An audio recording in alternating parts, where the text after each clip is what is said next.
copies. Oh, got it. Okay, recording in progress. And I will be signing copies of my book, which is this. This is it. This is the book. This is Worlds Apart. I will tell you briefly about the book itself, and then I will delve into some of the more, some of the best stories in it, and hopefully I will interest you enough for you to want to read it. I will start by saying that the two men that you see on the front, on the cover,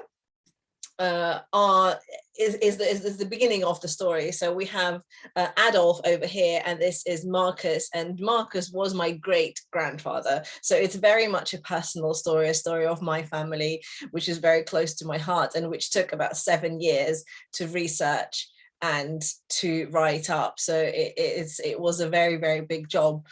The book tells the story of Marcus and Adolf, where they were born. And basically the premise is that they went their separate ways. They were born in Poland, in Warsaw. Adolf went west to Switzerland. Marcus went east and ended up in Moscow just after the First World War. And at the beginning, the two brothers stayed in touch. They wrote letters to each other. They both had children. They sent each other photographs, and they tried to support each other, but very quickly their fortunes turned completely different ways, and very soon it was very difficult for them to stay in touch. And it came to be that after the Second World War, when both of the brothers passed away, the contact between the two families was lost, and it remained lost for the next 6 decades. And it was only in 2010, so just about 11 years ago, that I found the Swiss branch of the family online. I was looking for them. I had been fascinated by their story, and I will tell you more about that in a minute. Since I was around 11, 12 years old, I wanted to know more, and I was able to find them online. They're still living in Geneva. I wrote to them, we reconnected, we met, we've become friends. And in the last week, last week I was in Geneva, finally, for the first time since the pandemic, for the first time since the book came out. I was able to go and see them. And that was really special because we had, so much to discuss, and we had really missed kind of the contact that we had developed over the years since we met. So this is the kind of general outline. So the book is very much east and west, and it jumps between the two branches of the family. There is, sorry, I keep looking for it. There is a family tree at the very beginning to help you along, because I know that there's lots of names and lots of family members, and they all have fascinating stories. So to make sure that no one kind of gets lost in what's happening, there is a family tree for you to keep track of who is who. But so let's start. So I am on the Russian branch. Marcus was my great grandfather. His daughter Anna was born in Moscow. She is my grandmother. She's 99 next month. She lives in London, and she's still in very good health and quite good memory, which is quite astonishing and really a real great treasure to us. Marcus, I mean, it makes a little bit more sense to start with Adolf at this point, because Adolf actually was the first one to leave Warsaw in 1905. He had got married to someone called Marie, a local girl from Warsaw's Jewish community as well, and they left to go to Switzerland. Switzerland wasn't an obvious choice for Jewish refugees fleeing the Pale of Settlement at the time. But the reason they went is because Marie had a sister who had already settled there, and she wrote to them and she said, there are jobs, it's stable, it's peaceful, it's quiet, come.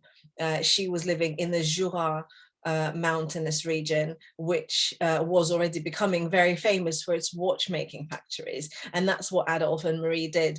They went to a little town in the Jura area. They found jobs in a watchmaking factory, in an atelier workshop, and they started working there. And that was the separation. That was the photo that you see on the cover, and I'm going to show you again here in its original, is the photo that was taken of the two brothers just before their departure, and that was the last time they were to see each other. Marcus stayed behind. We're not entirely sure why he didn't go with his brother. I think partly he stayed behind because their mother was still alive, and he stayed behind to look after her. Both brothers were socialists. Both brothers believed, were quite avid newspaper readers and were following what was going on in the world. There is a bit of a gap. We don't really know 100% what happened to Marcus between 1905 and 1914, when the First World War was declared.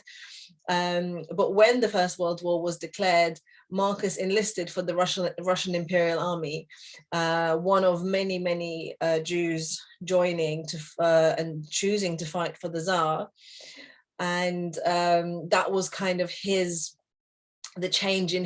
massive change in his life, because even though he was already a socialist, it was during his time in the armed forces that he became a Bolshevik.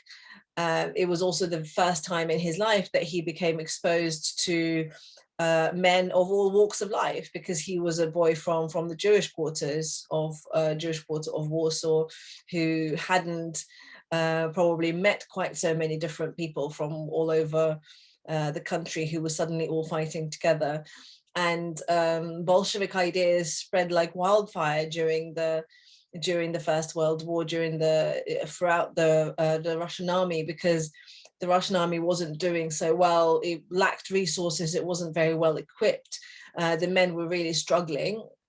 And so that's when kind of, talk continued of better way of doing things and different options, different possibilities. And so for Marcus, that really was the turning point, because by the time the First World War was over, he was on his way to Moscow, joining again, up to 500,000 Jews from all over the former empire, moving towards bigger cities, seeking urbanization, seeking to fulfill their dreams, get jobs, provide a living, and earn a living and provide for their families. And so it was in Moscow that he met my great-grandmother, who was a widow with 2 children already of her own, and where my grandmother was born in 1923.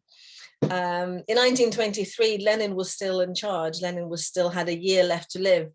And Marcus, so Russia was going for a very difficult time. I mean, Marcus was an idealist. He was a communist. He wanted to be in the middle of, of everything that was happening. And there certainly was a lot of change. But at the same time, it's important to remember that Russia was going through a massive civil war, a massive upheaval that left millions of people dead. And that was just off the back of the First World War. But Lenin, to kickstart the economy after all that, Lenin created something that was called the New Economic Policy. And the idea was to allow people to trade, to effectively become entrepreneurs. And that's what Marcus did. The policy, which was called NEP, New Economic Policy, had a lot of opposition from within the party from the very beginning, Stalin among those opposing it. But Lenin was able to push it through. And so people like Marcus and many others started earning a living. Marcus was a simple trader. He had a stall at the market, and he traded fabrics. But there was a scale to this undertaking, of course. It's never that simple. Some men went much further, became proper, shop owners, entrepreneurs, employing other people, sometimes members of their own families. So it really varied in terms of how much money they were making and kind of their stature in kind of this new established Soviet Union. But this belief that Marcus had, the way he followed the creation of this policy, this opportunity for him, also became his undoing, because very soon after Lenin's death, Stalin came to power, and as he had always been an opponent of the policy, along with other members of Communist Party, they decreed that they scrapped it, and they decreed that everyone who had contributed or who had collaborated with NEP was an enemy of the people. And so men and women, but mainly men, started getting arrested and exiled, and Marcus was no exception. Again, there's a scale to everything. You know, a lot of people got sent to Siberia, to the gulags. Some got sent away with their whole families, most likely because Marcus was just a small trader at the market on his own. He got arrested, and he got sent to a city not as far away as Siberia, a city called Nizhny Novgorod, which, you know, Russia is enormous. So in the bigger picture, it's not that far away. But he was disenfranchised from society. He lost his right to vote. He lost the right to live in the capital city with his family. And he was also stripped of all his possessions. The idea being that, you know, this was an emerging middle class that had done really well. And one of the reasons why they were obviously scrapping it is because the middle class, an emerging middle class, was not the Bolshevik idea, not what they wanted when they created the Soviet Union. So suddenly, and that's really when the kind of the fortunes of Marcus and his brother went completely to completely different ways. And I will talk about kind of what happened to Adolf in a minute, but this is just to say that my grandmother was about 5 years old at the time, and she remembers one of her earliest memory was waking up, her father gone, and them having to relocate to a new apartment because they had been stripped of the old apartment where they had been living of all their possessions. And the only thing that they were allowed to carry with them was her cot. Her mother was a dressmaker. She designed the patterns that she then sent off to women to put together. And they had a friend who was helping them move to this new apartment, and she begged him and convinced him to tear out this massive mirror that she had kind of built into her wardrobe, because she knew that without this mirror, even though it was, you know, a very dangerous undertaking, she knew that without the mirror, there was no way that she could earn a living. So they went and took a massive risk, and with the cot and the mirror, they moved to a new apartment, which wasn't very far from the old one, but it was on a much smaller scale, and they had to start from scratch. Her and my grandmother's mother, my great-grandmother, and her 3 children. And that became kind of the turning point in the family story. That's when life became a lot harder, the beginning of repressions, persecutions, and the general kind of feeling of unease among so many people who were to survive, or in some cases not, the kind of the years of the Soviet repressions. If we go across Europe and go to Switzerland now, I'll tell you a little bit more about Adolf. Having arrived in Switzerland as still a young man with his wife, he very quickly had his first daughter, who was born in one of the villages where they were living. So this was my grandmother's first cousin, who was 10 years older than my grandmother. And Adolf wasn't a skilled laborer, you know, an artisan craftsman of watches. The Swiss watchmaking industry was going for a bit of a modernization phase at the time, because they were trying to compete with a more streamlined way of American manufacturers, but they were still very much dependent on the precise skill of the artisan watchmakers, and who had been training for that job from a much earlier age. So Adolf wasn't able to compete with them. But what he did have, as it turned out, was a very good sense of management and being able to direct and guide people. And so that was spotted by his bosses, and within several years he was already helping his employers, the watch factory, open new ateliers around the region. And that's why he traveled quite a bit around there, starting new factories, hiring new people, and kind of running the business. And that became his you know, his job, and would remain so for the rest of his life. He became a very successful entrepreneur, and by the time the First World War was over, he had moved his family to Geneva. He had started on his own watch factory, which at the end of the First World War wasn't the best time, given the recovery that everyone was going to have to go through in the industry. And he had 2 daughters, and he was on his way to becoming a very successful man. And he felt, it's really interesting, the relationship between the 2 brothers is very interesting, because when they were growing up in Warsaw, they were growing up in very difficult circumstances. Their father had abandoned them. He had gone over to the US to seek his fortune and promising to come back for his family, and then never, they never heard from him again. So the 2 boys had to really rely on each other. And family legend has it that Adolf looked after his younger brother, he was the only one who was able to attend school because they didn't have enough money. And Adolf always brought his friends back and made sure that Marcus was also getting an education, teaching him what he could. So the fact that they kind of separated and went their own way weighed heavily on Adolf's heart, and also the fact that he couldn't really do anything to help his brother, especially once things started kind of getting worse in Russia, was very difficult for him. But they settled in Geneva. He was doing really well, and he was able to establish his family. And that was also kind of coincided with the time when his daughters, so he had two girls, Ava and Eugenia, who had been brought up until the ages of, kind of late teenage years, who had been brought up in rural Switzerland. They moved to Geneva, and not only do they discover a big city, which fascinates them, they also discover that they're Jewish.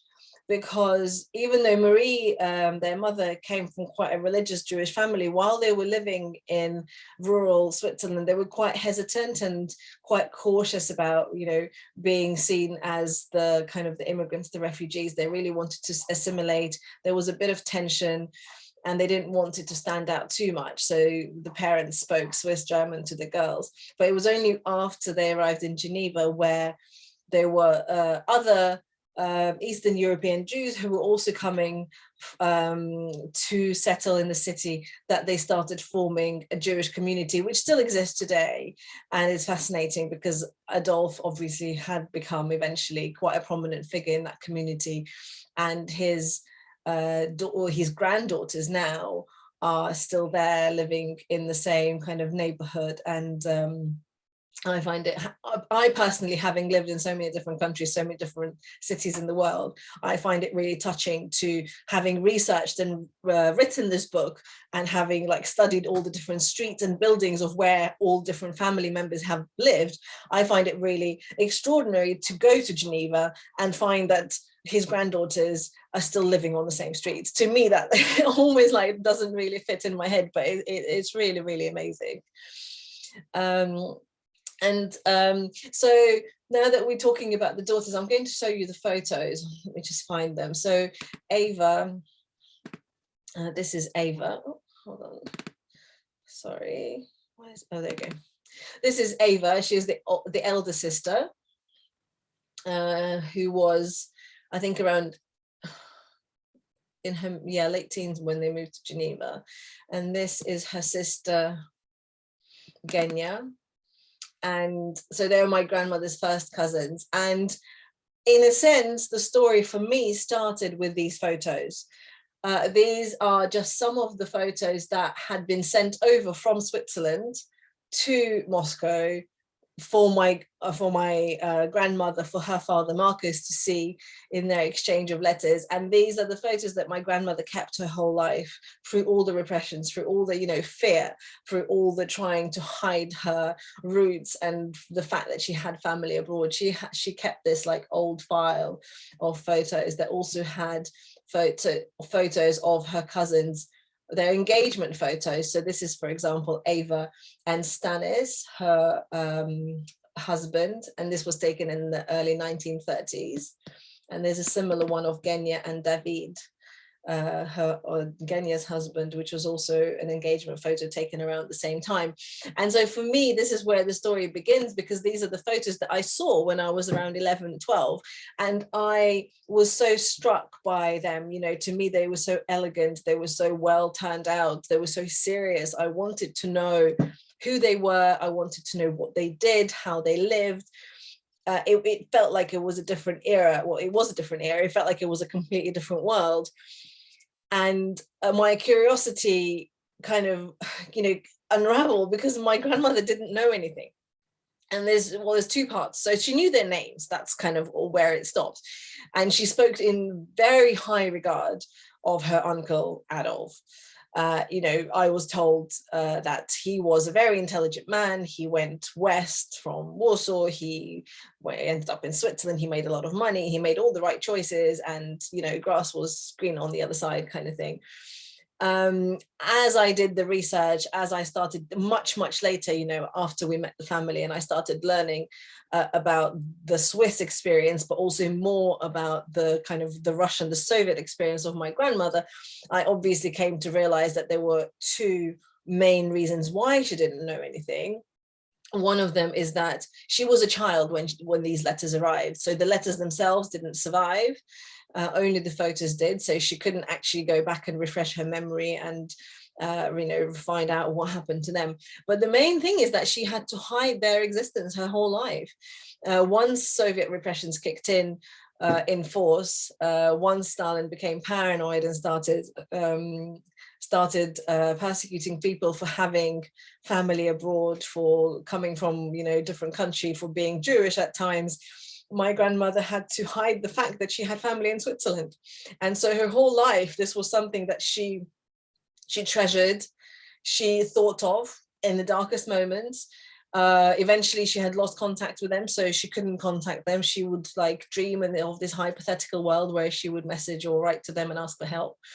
But she knew that she always had to hide the fact that they existed. So when I was asking all these questions in the kind of mid-90s, by then it wasn't a problem. I mean, yes, there was still anti-Semitism around, but nothing compared to what she had lived through. And but I think it's almost like it's a genetic trauma, it's something that you live with. And then my mother, her daughter, had also inherited and lived through in the different decades of the Soviet Union, and each decade brought its own traumas, its own issues.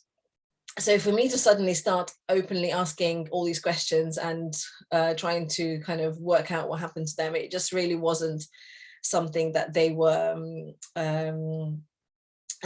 comfortable with. I just saw someone's asking what made her talk about it. Well, I think every now and then, she would bring them out. So it was obviously something that was really close to her heart. And I did get into a genealogy through a school project. We had to do a family tree, and suddenly I realized that actually there were so many gaps, and how do I fill out a tree when I don't know anything? So every now and then she would bring them out and talk about them, with affection, and her uncle Adolf with so much respect and adoration. But it was all very kind of limited, and she there was almost like a mental block. She wouldn't go further. And that's kind of where it had to end. And for many years I had to contend with that's all it was, the names and the fact that they had a watch factory, which also, for my mum, for example, who was growing up in the 60s and the 70s of the Soviet Union, the greyest days, grim, lack of food, lack of everything, to know that her Swiss cousins had a watch factory, it almost felt like it was made up, almost felt not true. So we actually had to, when we finally found them and met them, we actually had to ask them, is it true that you had a watch factory? And turned out to be true. So it was just like a stuff of, legend, and they didn't even know much about Switzerland in the Soviet times. There was no way they could leave.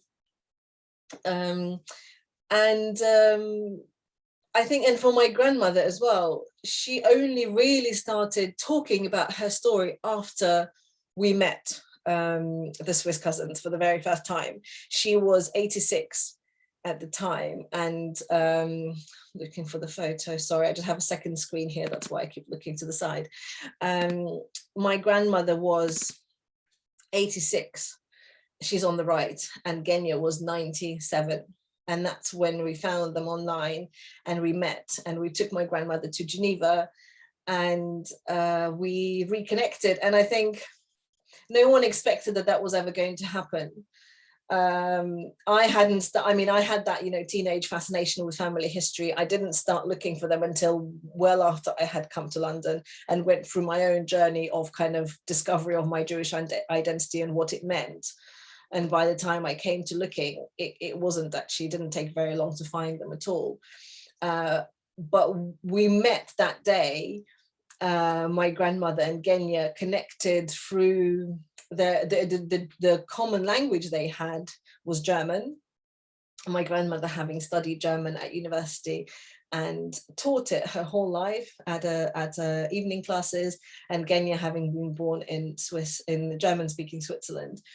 And it was only like that afternoon, after we came back to the hotel, and the idea was to give, the older generation a rest, then my grandmother sat me down and started telling me a lot more of what had happened to her during the Soviet time. And I think she opened up because there was this, like when I was also growing up, that, as I mentioned, there was this, like, grass is always green on the other side. There was this belief that we were the victims of Marcus's bad choices, and Adolf's descendants were the lucky ones because they had gone in the right direction. And that very much, for me, it's different because I grew up here. I've spent most of my life here now, and I've studied here. I've studied in Russia. I really have kind of studied both. So I find it's a lot kind of, it's very different for me. But for my mum, certainly, having grown up in the 60s and 70s, it was very much, like that. She used to tell people that she was on the branch of the idiot brother, and the other one was clever and went the right way, which is quite ironic because actually at the time when Marcus and Adolf were leaving, it was much more common to go east to Russia, which is where a lot of Jews from the Pale of Settlement were heading to the urban cities. Going west to Switzerland, it wasn't that much it wasn't a well-trodden path. So it's really obviously difficult, and like with the benefit of hindsight, we know so much more. But when we had that very first meeting in Geneva, it was a very emotional experience for all of us. It was very overwhelming because, where do you begin? These family, these people, your relatives, and there were so many. I have another photo. There were so many of the children and the grandchildren. I mean, I'm not gonna name everyone because I don't want to overwhelm you with who is who, but this is just to give you an idea. This is my grandmother and Genya on the sofa, and behind them is kind of the rest of the family. So it was very intense in the sense, speaking 3 languages at once, trying to work out who is who, who's related to whom, and how it all sits together. But one thing they did at that meeting is they showed us some of their family footage and home videos. And I think for my grandmother and for my mum, that was just a really shocking experience, because suddenly they saw these recordings from the 80s, from the 70s, from the 80s of family, holidays in the south of France and Venice, all the women so glamorous, wearing their hats. And for them, that was just stuff of dreams. In the Soviet Union, they did not have, well, first of all, no access to camcorders at that point, not so early, but also they couldn't leave the country. Yes, they had holidays in Russia and there's plenty of places to see, but it's that idea of going to the south of France or to Venice on holiday.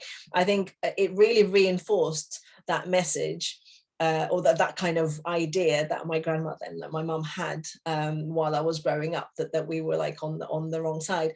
And so I think that's what prompted my grandmother to sit me down after the meeting and say, right, well, you heard Genya, who was the star of the show, always talking passionately about, her life story, always kind of focusing on the brilliant stories rather than the sadder moments. And my grandmother said, well, you've heard that. Now I'm going to tell you actually what happened to me. And that's when it all started pouring out. And I was completely unprepared, just grabbing pen and paper and trying to jot it down. And obviously that was just the beginning. Like, it would take many, many more hours of interviews with her trying to get it all out. But that was the first time that I kind of got to know my own grandmother's history. And that was only 11 years ago. And it was after that meeting that we started learning about what happened to Ava and Genya. And their stories are fascinating as well, and tragic in their own ways.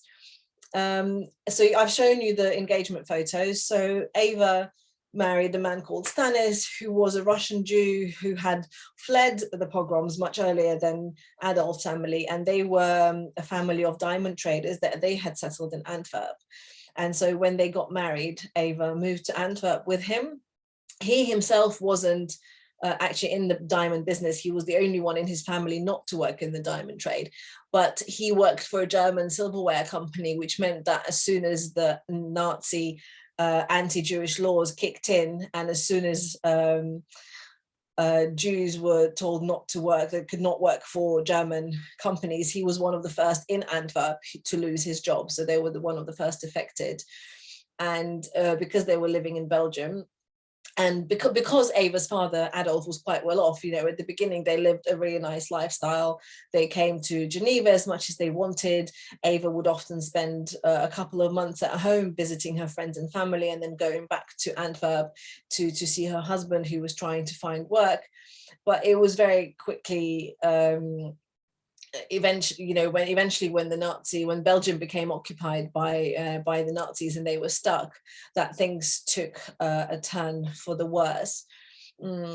Ava's daughter Anita had been born in Brussels in 1935, and they actually, during the war, they left Antwerp because they felt claustrophobic in the Jewish community. Antwerp, they weren't even living in the most kind of Jewish area.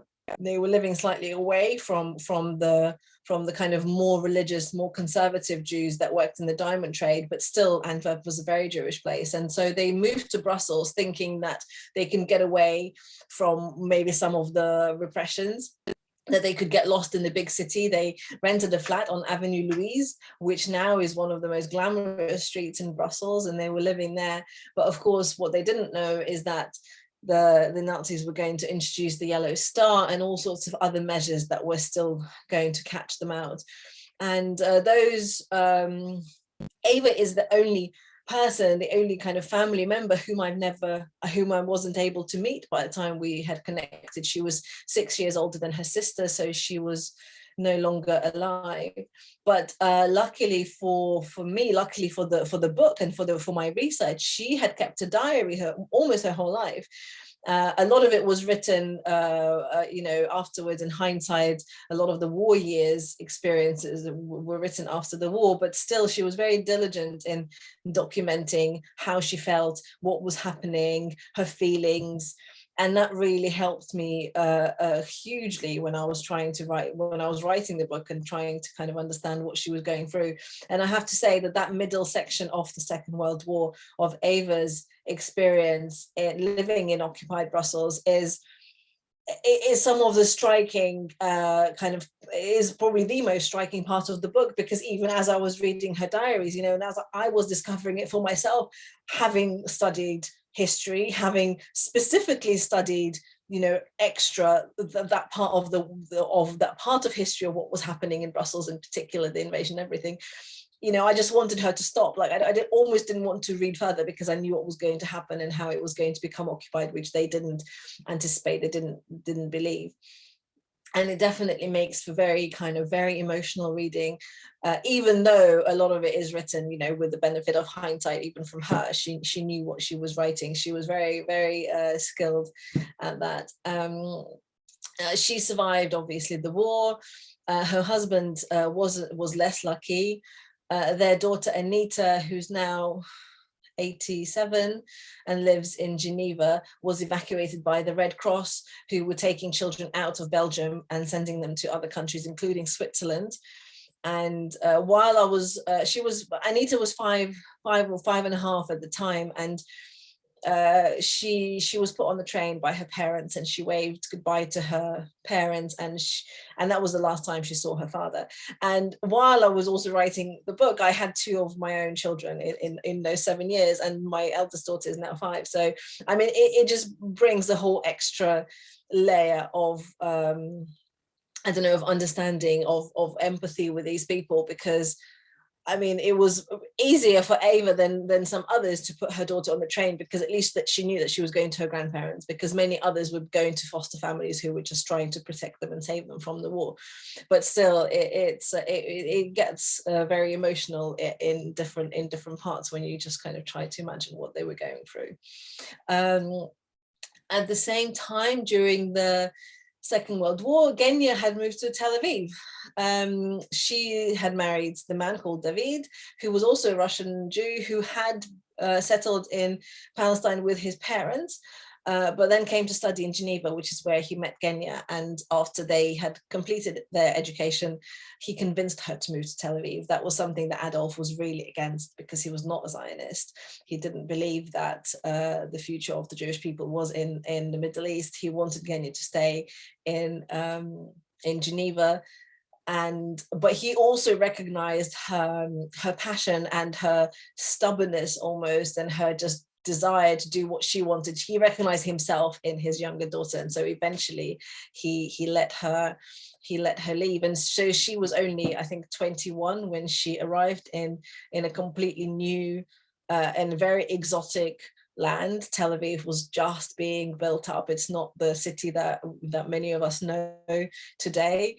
It was already quite attracting quite a lot of, so this was in 1935 that she arrived, 1934-35 that she arrived. So it was already attracting quite a lot of European immigration, especially among the people who kind of were fleeing or leaving before they really had to. So those were the kind of wealthier European Jews who were still arriving in Tel Aviv with a lot of their wealth and a lot of their possessions, and were forming,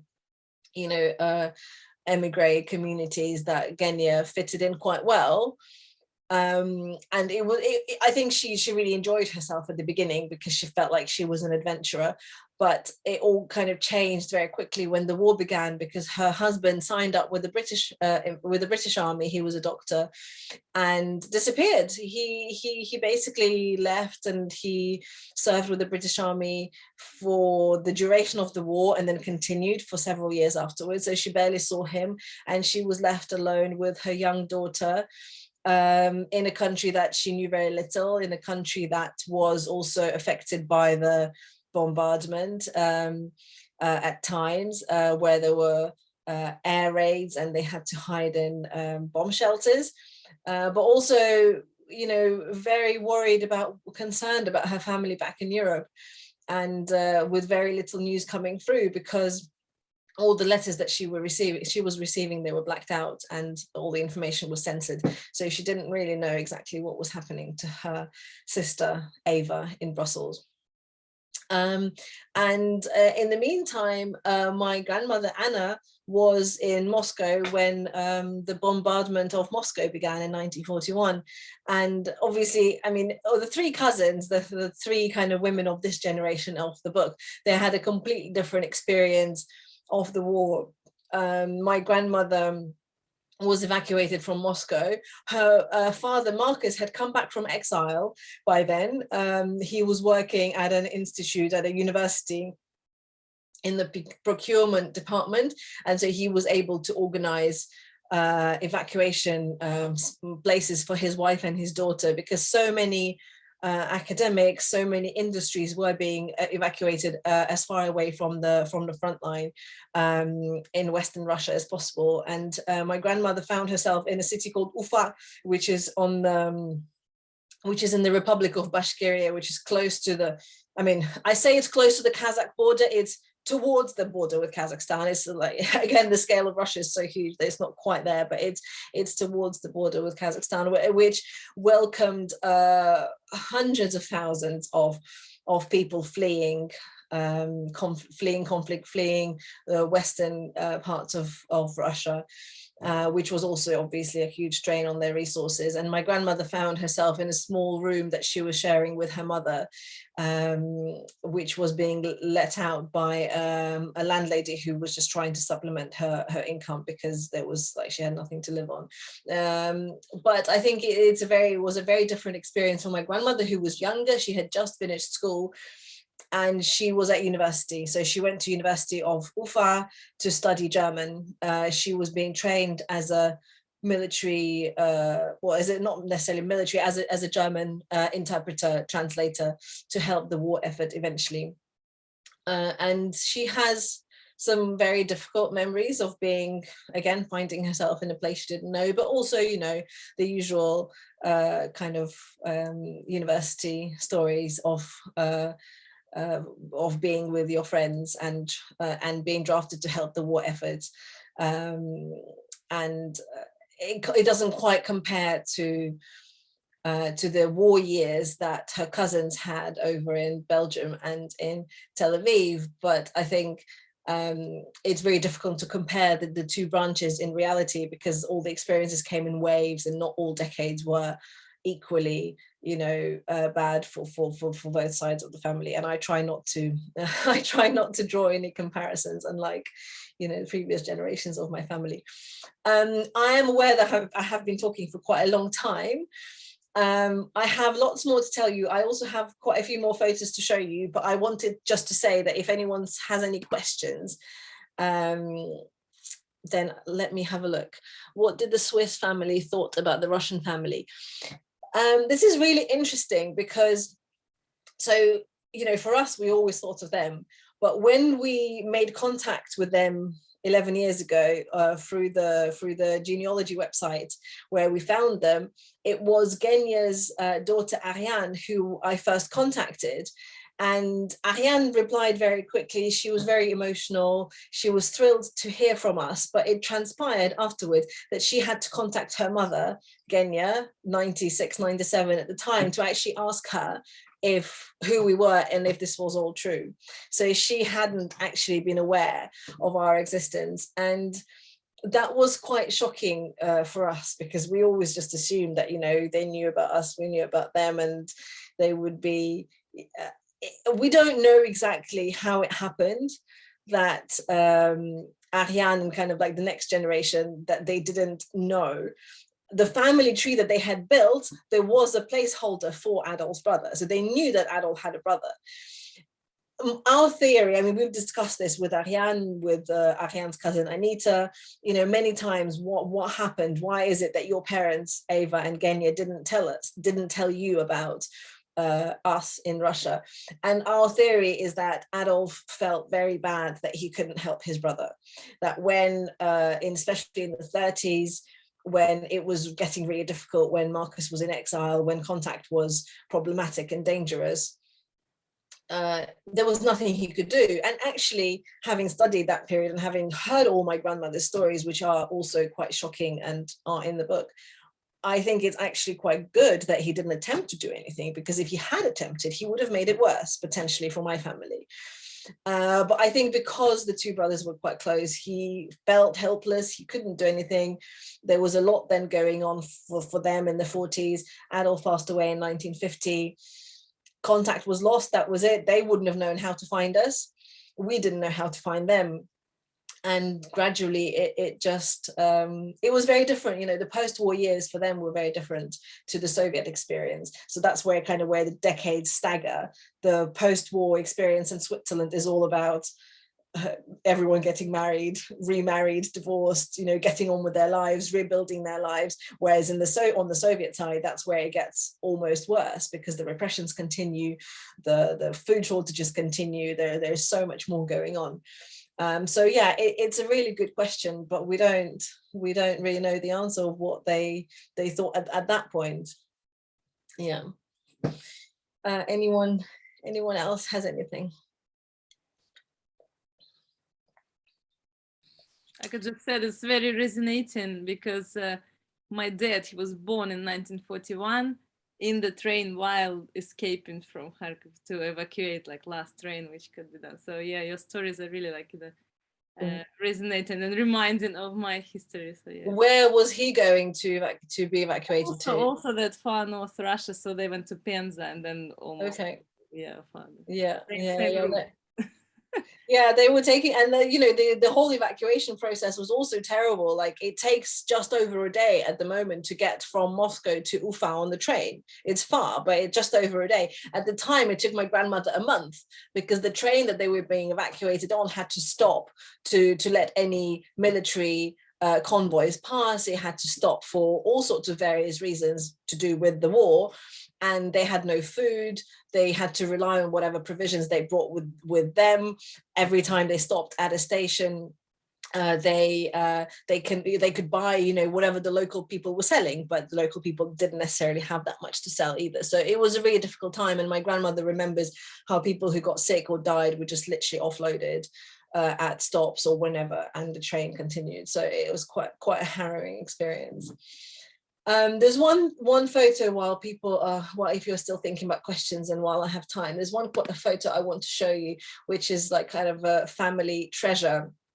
I found this photo in while I was doing my research. I was visiting Geneva. I was staying with Ariane, Genya's daughter, and she gave me a whole load of photo albums. I was always wondering, you know, we had all these photos of them that started my journey, but I had never seen any photos of our side in Geneva. So that's what I wanted to find. That was my mission.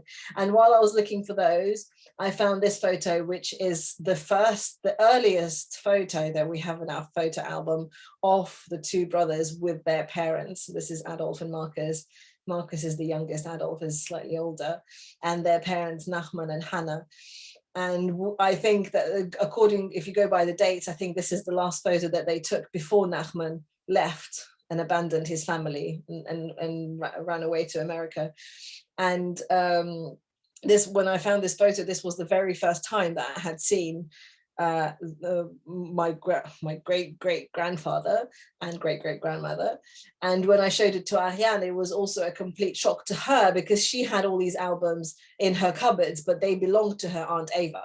And after Aunt Ava had passed away, you know, she just kind of like locked them up and never really looked at them again. So she had completely forgotten that she had this photo. So it's a bit of a treasure, because it dates from the late 19th century, and I know how rare it is to have something so old in the family album. So that's one of my favorites. Any more questions?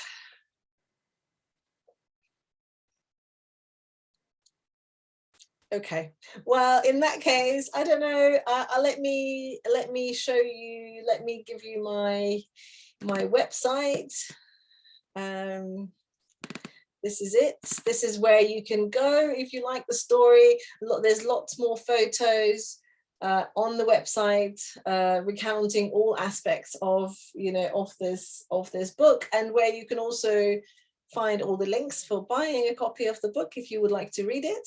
You can get in touch with me and share your stories, your impressions. I'm always very happy to hear from my readers. And while I'm looking at the slideshow, this is also my grandmother, who is last year when the book came out, this is her holding a copy of the book. And I guess I didn't talk as much about kind of her experience in the Soviet Union in kind of more specific terms, but it was quite striking to me that when her eyesight is really quite bad at the moment, but when she took the copy of the book, she looked at the cover and she immediately recognized that she was looking at the photo of her father. And then she looked, and she doesn't speak English very good either, very well. And she looked at the, you know, the subheading of the book, The Journeys of My Jewish Family in 20th Century Europe. She kind of looked at that for a very long time. And then she saw the word Jewish and she said to me, is that safe? Like, is it okay to have the word Jewish there? And I think for her, it's still very much, you know, it's that kind of lived through trauma that I was talking about, where you'll get so used to hiding something and to not sharing your full experience that you kind of almost you never recover, you know, especially once you're in your late 90s, you're not going to suddenly forget everything that you've had to endure and live through. So that was a really quite a striking moment for me as well. That was absolutely fascinating. So I ask you so many questions, but go on. I'm happy to really answer. interesting. So Jewish Book Week is the place to find you for an autograph, right? Yes, absolutely. I'll be there on the 6th of March. It's all on my website, but also on the Jewish Book Week website. You can find all the details. Fascinating. Thank you so much for sharing with us your story and your journey. It's really, really interesting, and a copy will be sent to me soon because I'm going to buy it. So thank you so much, and thank you everyone who joined us today. Just a quick note to mention that on the 13th of March, we're going to have International Women's Day celebration. We're going to have an art exhibition. We're going to have a film about women of the Bible. We're going to have a singer. It's going to be an amazing opportunity to meet face to face and to enjoy some really nice conversations, because it's plural, with artists. So we're going to have a few of them there. So more to be shared with you soon on our social media newsletter. Stay in touch, stay in tune, and have a lovely evening. Thank you, everyone. And Thank you very much. Thank you for having me. Take care. Thank you so much. Thank you. Thank you. Thanks. Nice evening, everybody. Thank you. Thank you.